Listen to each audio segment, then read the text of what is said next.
Assalamualaikum warahmatullahi wabarakatuh. Selamat siang dan salam sejahtera untuk kita semua. Perkenalkan, nama saya Dian Santi, tutor IPS PKBM Negeri 23. Pada kesempatan yang berbahagia ini saya akan menjelaskan mengenai modul 1, unit 1 tentang alam Indonesiaku. Indonesia terkenal dengan istilah negara maritim atau negara kepulauan terbesar di dunia yang memiliki keragaman bentuk muka bumi. Letak geografis Indonesia. Letak Indonesia secara astronomis dibagi menjadi garis lintang dan juga garis bujur, di mana garis lintang ini membentang secara horizontal melingkari bumi, sedangkan garis bujur merupakan garis yang melingkari bumi secara vertikal atau tegak. Garis lintang dan bujur ini dibagi dua, yaitu garis lintang utara juga garis lintang selatan, yang dibatasi oleh garis ekuator atau khatulistiwa, sedangkan garis bujur barat dan bujur timur dibatasi oleh Greenwich Mean Time. Letak astronomis Indonesia adalah 6 derajat lintang utara sampai dengan 11 derajat lintang selatan dan 95 derajat bujur timur sampai dengan 141 derajat bujur timur. Jadi yang di sini angka 0 itu bukan puluhan, melainkan tanda derajat ya, harusnya kecil. Keuntungan posisi astronomis Indonesia adalah karena letaknya yang strategis, maka Indonesia itu beriklim tropis, disinari matahari sepanjang tahun, memiliki 2 musim yaitu kemarau dan penghujan. Karena beriklim tropis, kekayaan alam menjadi berlimpah ruah. Curah hujan yang tinggi sehingga tanah menjadi subur dan flora sangat beraneka ragam. Berdasarkan garis bujur Indonesia ini dibagi menjadi 3 waktu, yakni waktu Indonesia Timur, waktu Indonesia Tengah, maupun waktu Indonesia bagian Barat. Letak Indonesia secara geografis terletak di antara 2 benua, yakni benua Asia dan Australia, juga 2 samudra, yaitu Samudra Hindia dan Samudra Pasifik. Dapat kita lihat di sini, ini adalah 2 benuanya, Australia dan Asia, kemudian 2 samudra, yaitu Samudra Hindia dan Samudra Pasifik. Batas wilayah Indonesia berdasarkan letak geografisnya adalah sebagai berikut.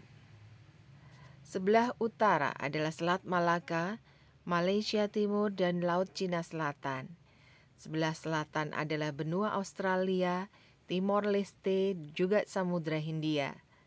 Sebelah timur adalah Papua Nugini dan Samudra Pasifik. Dan untuk sebelah barat adalah Samudra Hindia. Ini adalah penampakan daripada peta perbatasan Indonesia. Iklim di Indonesia. Iklim di Indonesia itu adalah iklim tropis, iklim laut, dan iklim muson. Di mana iklim tropis Indonesia karena Indonesia terletak di garis khatulistiwa, sehingga Indonesia beriklim tropis yang sangat panas. Dibagi menjadi 2, yaitu kemarau dan penghujan. Sedangkan iklim muson atau musim ini dipengaruhi oleh angin musiman yang berubah setiap periode tertentu.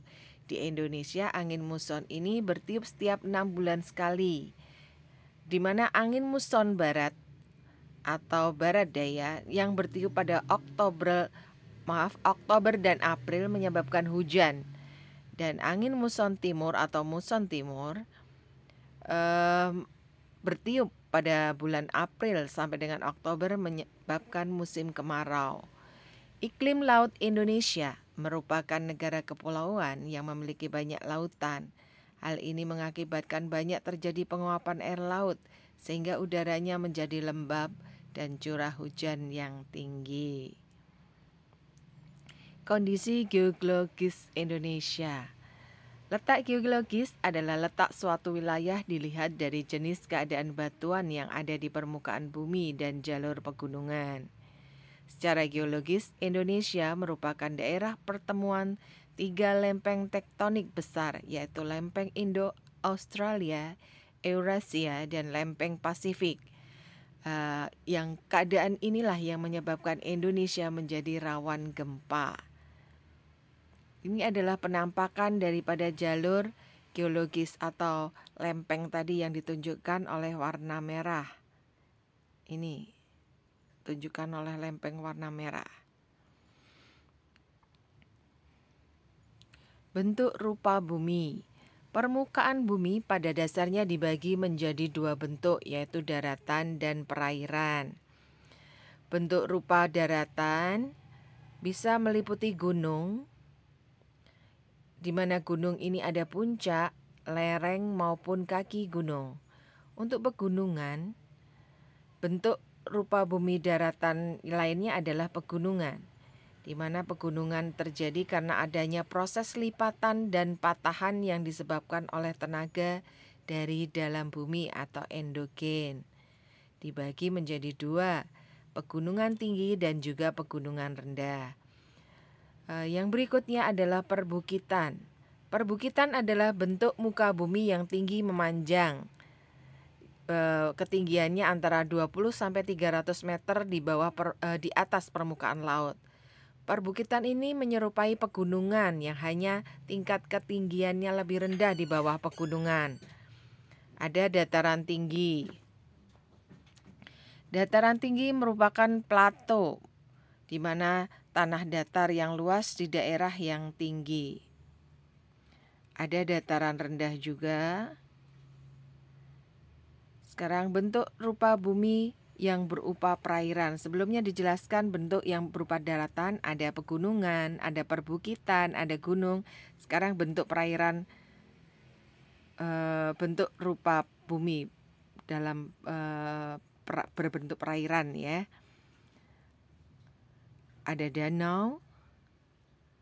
Apa sih danau itu? Genangan air yang sangat luas dan dikelilingi oleh daratan. Ada 2 macam, yaitu danau alami yang terbentuk karena letusan gunung berapi maupun danau buatan yang dibuat oleh manusia. Seringkali kita sebut menjadi bendungan atau waduk. Bentuk perairan lainnya adalah sungai, di mana sungai ini dibedakan menjadi hulu sungai, hilir, maupun muara. Bentuk muka bumi yang berupa perairan lainnya adalah lautan. Lautan adalah daerah perairan yang sangat luas, terdiri dari laut, selat. Apa sih selat itu? Laut sempit di antara 2 pulau itu kita sebut selat. Terus teluk, lautan yang menjorok, tanjung, daratan yang menjorok ke laut, palung, jurang yang dalam di dasar laut. Jadi kalian bisa membedakan mana selat, mana teluk, mana tanjung, dan mana palung ya. Berikutnya adalah lahan. Apa sih yang dimaksud lahan? Lahan adalah kondisi tanah. Bisa berupa tanah aluvial. Apa juga yang dimaksud dengan tanah aluvial ini?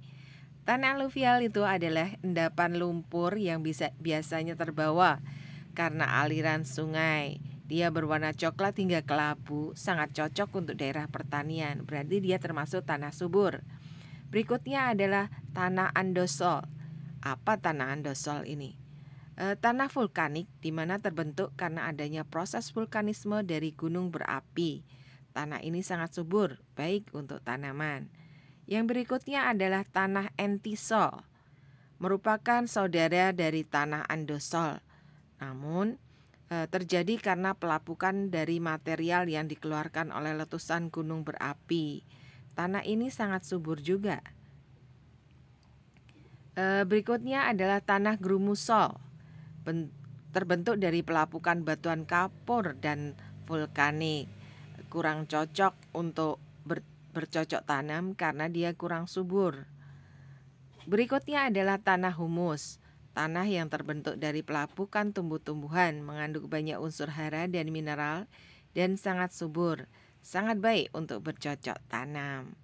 Berikutnya adalah tanah kapur. Apa tanah kapur itu? Batuan kapur yang mengalami pelapukan, tidak subur, dan juga tidak bisa untuk bercocok tanam. Berikutnya adalah tanah latosol. Tanah latosol ini adalah salah satu yang terdapat di Indonesia. Tanah ini terbentuk dari pelapukan batuan sedimen dan metamorf, berwarna merah hingga kuning. Tanah latosol ini tidak terlalu subur karena dia mengandung zat besi dan aluminium. Kalau seperti itu berarti dia tidak cocok untuk dijadikan tanah yang akan ditanami tanaman.